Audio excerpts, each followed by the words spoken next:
안녕하십니까. 김민수의 빨간펜 시간입니다. 오늘은 또 시장이 조정을 받는 상황들인데 그나마 코스닥은 좀 양호한 모습들이죠. 그런 쪽에서 지금 최근까지 나온 패턴을 보게 되면 장중 조정에서 마치고 다시 변화가 되는 모습들이었는데 오후장 이런 모습들을 가져갈지 조금 더 지켜봐야 될 것 같고요. 여전히 종목 장세다라는 점들을 염두하시면서 대응하셨으면 좋겠습니다. 그와 함께 오늘은 어떤 12월 15일이 지나면서 이제 12월 중반이 지나갔는데 그동안 이제 수급 동향들이 어떻게 바뀌었고 또 어떤 포인트를 어떤 매매 동향 쪽에서 확인해야 될지 이 부분을 한번 체크해 보고요. 또 외국인과 기관은 어떤 종목을 사는지도 한번 확인을 하면서 투자 아이디어를 찾아보도록 하겠습니다. 자, 가장 먼저 눈여겨볼 게 일단 코스피 지수와 그러면 어떤 해외 증시가 사이에서 지금 어떤 변화를 보였느냐라고 봤었을 때 지금 화면에서 보시는 것처럼 코스피와 코스닥 지수 일단 지금 기조로 보게 되면은 지금 미국이 이 정도쯤 S&P 500이 녹색이고요. 중국의 상호종합지수가 파란색 이 정도입니다. 그런데 월등히 11월 달부터 출발한 시장이 모두 다 강세를 보였다고 하더라도 차이가 나는 게 지금 한국 증시, 코스피 그리고 또 코스닥 그리고 나머지들은 아래쪽에 위치해 있습니다. 그만큼 시장의 12월도 주식의 상승에 대한 욕구가 상당히 크다라고 볼 수 있는데 여기서 중요한 게 지금 외국인들은 또 12월 중반 초 이후에 넘어가면서 주식을 팔고 있죠. 그런데 꿋꿋합니다. 이렇게 잘 버틴다는 얘기는 그만큼 내국인 유동성도 한 몫을 한다라고 봐야 될 것 같고요. 그중에서 이제 개인 투자자분들이 차지하고 있는 이 매수 여력 이에 따른 어떤 시장의 여파 상당히 크다라고 볼 수 있을 것 같고요. 지금은 그냥 개인 투자자들이 시장의 주도 세력입니다. 화이팅입니다. 네, 그래서 이런 부분들이 지금 시장에 나오고 있다고 보셔야 될 것 같고요. 그런 쪽으로 봤을 때 투자자별 외 동향을 한번 같이 살펴보게 되면 이쪽이 코스피고 이쪽이 코스닥입니다. 그런데 앞서 말씀드린 것처럼 약 한 12월 한 초 때가 넘어가기 시작하면서 이 외국인이 노란색으로 표시된 부분들이 이제 약간 주식을 팔기 시작하죠. 그래서 그동안 11월 초부터 들어왔던 외국인들의 매수세가 약간 약화된다라는 쪽이 확인되고 있고 뭐 기관은 더 이상 말씀 안 드리겠습니다. 뭐 여전히 지금 시장에서는 거의 소외된 모습들로 보여지고 있는데 마찬가지로 지수를 이끄는 것은 개인들이 나타나고 있다는 쪽이고요. 코스닥 시장은 조금 다릅니다. 코스닥 시장 여전히 지수와 함께 어떤 개인들의 매수세 계속 이어지고 있는데 여기서 이제 외국인들이 살짝 도움을 주고 시작하죠. 그러다 보니까 외국인들에 대한 매수세도 같이 눈에 띄는데 여전히 기관은 팔고 있다라는 쪽이 이어지고 있는 상황들인데 그래서 중요한 부분들이 이제 기관 같은 경우 일단 앞으로의 동향을 한번 생각을 해보게 되면 저희가 보통 얘기하는 패닉 바잉이 오히려 기관 쪽에서 나오지 않을까 생각됩니다. 그만큼 이제 시장이 기관 같은 경우 올해 내내 줄여왔던 상황이기 때문에 여기서 이제 어느 정도 수익률을 쫓아가기 위한 전략을 나온다라고 하게 되면 좀 조정을 받길 기대하는데 조정이 안 나옵니다. 그러면 어떻게 할까요? 그냥 안 되겠다. 그냥 종목 중심으로는 사겠다는 쪽의 변화가 나오지 않을까라는 쪽도 살짝 생각을 해볼 수가 있는데 그러다 보니까 아마 이런 변화가 어느 정도 이제 올해 말 그리고 내년 초로 가면서 어떤 조정이 크게 없다고 하게 되면 오히려 기관의 매수세가 본격적으로 들어오면서 또 단기 랠리를 또 이으는 변화가 나오지 않을까 하는 쪽도 생각을 해볼 수 있을 것 같은데 그 부분은 지켜봐야 되겠죠. 일단 제 생각이었습니다만 그에 따른 어떤 기관의 수급 동향들도 한번 체크해야 될 것 같고요. 그와 함께 또 눈여겨볼 수 있는 게 내국인 관련된 수급 동향들을 봤었을 때는 일단 가장 먼저 눈에 띄는 게 고객 예탁금인데 지금 이제 고객 예탁금은 약 한 60조 원대로 좀 정체를 보이는 모습들이죠. 하지만 꾸준하게 어느 정도 시장에서는 계속 보강이 돼 있다는 관점 쪽에서 여전히 개인 매수세와 함께 이어지는 부분에 바탕이 되고 있다는 쪽인데 상대적으로 신용 잔고는 여전히 부담입니다. 어떤 수치 자체적으로는 19조 원대까지 들어왔다는 쪽에서 지수와 똑같이 움직이는 상황 쪽에서 부담이긴 합니다만 일단 여기서 더 이상 뭐 한 20조 원대 이상으로 다 강하게 들어갈지는 아직은 모르겠습니다. 왜냐하면 신용 공여를 어떤 증권사 입장으로 봤을 때는 자본금의 한도가 있기 때문에 더 이상 못하겠다라고 하게 되면 오히려 주고 싶어도 신용을 못 주는 경우가 나오게 되겠죠. 그러다 보니까 여기서 이제 시장이 가팔라졌었을 때 신용 잔고가 더 이상 더 강하게 들어올지는 아직은 좀 모르겠다는 쪽으로 보셔야 될 것 같고요. 그러다 보니까 일단 지금은 기조로는 잔고 자체적으로는 부담인데 아직 시장에 압박을 줄 만한 요인들 지난번에도 한번 말씀드렸던 예탁금 대비한 신용 잔고 비율이 그렇게 아직까지는 어떤 60조 원대 비해서 한 20조다라고 하게 되면 그렇게 큰 상황은 아니죠. 그렇기 때문에 일단은 지켜볼 만하다라는 관점 쪽으로 바라보셔야 될 것 같고요.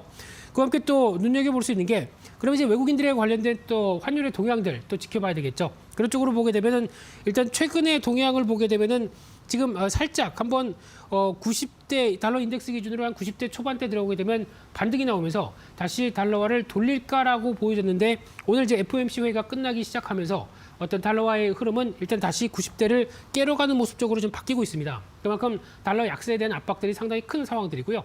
여기서 만약에 이제 90대가 이탈해서 움직인다라고 하게 되면 달러 약세의 또 본격적인 국면이 나오게 되겠죠. 그러면 이런 또 가파른 달러 약세가 나온다. 그러면 당연히 외국인들이 또 움직일 겁니다. 그렇게 되면 그때는 또 외국인들이 다시 국내 주식, 특히 위험 자산 그리고 또 요즘은 또 비트코인도 하나의 축이 되고 있더라고요. 그런 쪽에서 달러에 대한 기축 통화가 약한 모습들이 나왔었을 때 위험 자산이나 또 신흥국 쪽 그리고 또 비트코인까지 이런 쪽은 또 대안이 돼서 움직일 수가 있기 때문에 그에 따른 또 전초전의 모습들 아마 제가 보기에는 미국의 경기 부양책이 통과되면서 나올 수 있는 변화가 더 크지 않을까라는 생각도 살짝 하는데 이 부분 또 90대를 이탈하는지 확인해야 될 것 같고요. 그러다 보니까 지금 중국의 위안화도 거의 이제 원화와 비슷하게 지금 가파르게 강세를 갔던 부분들인데 이 부분에서 계속 경기 개선 신호가 나오는 상황 쪽에서 중국의 위안화도 여전히 강세 모멘텀들은 더 높다는 쪽도 살짝 볼 수 있는 상황들이고요.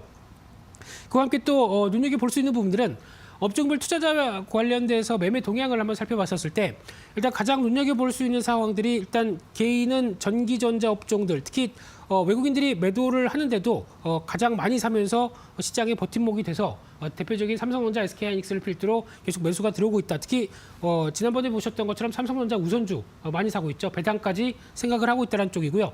개인들 쪽에서 매수 많이 들어온 쪽은 화학 쪽. 의외로 지금 외국인들과 같이 동반적으로 거의 뭐 이 지표를 봤었을 때는 개인도 시장의 하나의 주체적인 매수 주체구나라고 볼 수 있는 상황들이 이런 어떤 2차 전지 관련된 쪽의 흐름을 외국인과 같이 사고 있습니다. 상당히 스마트해졌죠. 그런 쪽으로 봤었을 때 또 운수 장비 그리고 또 금융주 같은 경우도 매수가 들어오면서 개인 쪽에서 어떤 활발한 흐름들이 나오고 있는데 외국인들이 앞서 말씀드린 것처럼 화학 쪽을 빼고는 아직 이렇다 할 매수의 강한 흐름들이 좀 나오고 있지 않고요. 기관은 의약품 쪽 매수 들어오고 있고 또 건설주 매수가 상당히 들어오고 있죠. 그러다 보니까 좀 덜 오른 쪽에서 뭔가 기회를 찾겠다라고 하는 요인들이 기관 쪽에서는 계속 보이고 있다라는 쪽도 눈에 띄는 상황들이고요. 그러면 종목별로 가보겠습니다. 종목별로 보게 되면 이쪽이 외국인입니다. 이쪽은 이제 기관이 매수한 종목들인데 외국인 매수한 종목을 보게 되면 당연히 두 종목이죠. 2차 전지 쪽이고 또 눈에 띌 수 있는 게 LG전자입니다. 한동안 LG전자 제가 얘기를 말씀을 안 드렸는데 최근 들어서 다시 고개를 들고 있죠. 근데 혹시나 만약에 4분기 실적 발표하면서 생각보다 덜 나왔다라고 하게 되면 그때가 매수 기회입니다. 그렇기 때문에 LG전자는 내년에 대한 실적과 전망들 그렇게 나쁘지 않다는 점 눈여겨보셔야 될 것 같고요. 게다가 또 아모레퍼시픽이나 또 LG디스플레이, 또 만도 이런 종목들 눈에 띄고요. 한국전력 같은 경우도 전력 체계와 관련돼서 2034년까지 어떤 전력 발전 방안이 나오다 보니까 그에 따라서 한국전력에 대한 기대감도 살짝 높아지는 모습들 쪽에서 외국인들의 매수세가 들어온다고 봐야 될 것 같고요. 특히 기관 코스닥 쪽에서는 대표적인 또 어떤 지금 바이오 쪽도 매수가 들어오고 있는데 그밖에 원익 IPS를 가장 많이 사고 있다는 쪽에 대해서는 반도체 관련된 쪽의 기대감이 높고요. 그밖에 종목들도 눈여겨볼 수 있는데 또 지금 엔터주도 매수를 하고 있죠. 코스피 쪽에서 보게 되면 신풍제약은 모르겠습니다. 논외로 하고요. 이제 SK나 삼성바이오로직스 지금 현재 CMO의 대표 주자로 바뀌고 있죠. 이런 종목들과 함께 NC소프트의 매수세도 눈에 띄고 있고요. 그밖에 코스닥 쪽에서도 눈여겨볼 수 있는 게 지금 대표 주자 게임주 쪽에서 매수가 NC소프트와 함께 같이 들어오다 보니까 내년에 대한 기대감이 같이 있다고 봐야 될 것 같고요. 그밖에 스튜디오 드래곤, YG엔터, 컨텐츠주들 매수를 하고 있고요. 또 PAI 첨단 소재, 동진 세미캠 이런 종목들 같은 경우도 LNF까지 어떤 소부장 관련된 종목들 매수가 많이 있다라는 쪽으로 보여지고 있는데 그중에서 그러면은 관심을 가져봐야 될 종목이 뭐냐고 봤었을 때 조금 더 좀 펼쳐서 봤었을 때 외국인들이 매수하는 종목 쪽에서 의류 쪽의 휠라홀딩스 눈여겨볼 수 있을 것 같고요. 또 한솔케미칼이라든가 ENF 테크놀로지 마찬가지로 소재 쪽의 중요한 회사들이죠. 이런 쪽 매수가 들어오고 있고요. 그밖에 LED 관련된 미니 LED 쪽에서 서울반도체, JYP 엔터 같은 경우는 눈여겨볼 필요가 있겠다라고 말씀드리고 싶고요. 기관은 건설주와 함께 또 일진 머터리얼즈 최근에 또 2차 전지 쪽에서 부각을 받고 있고요. 그밖에 PNT, 신흥 SEC 쉽게 말씀드리면 지금 기관들은 2차 전지 관련된 장비나 어떤 소재 쪽 계속 관심이 높습니다. 그렇기 때문에 이쪽에 대한 변화가 나오고 있다는 쪽에서 이런 종목들도 한 번쯤 체크하고 매매에 참고하셨으면 좋겠습니다. 그래서 오늘은 어떤 15일까지 이어지는 여러 가지 어떤 투자자별 매매 동향과 함께 투자 아이디어를 찾아봤는데요. 이런 흐름들이 1월 달까지 이어질 가능성이 높다는 점에서 주목하시면서 종목들을 참고하시는데 도움이 되셨으면 좋겠습니다. 오늘 준비한 내용들은 여기까지 마치고요. 또 내일 이 시간에 찾아뵙도록 하겠습니다. 감사합니다.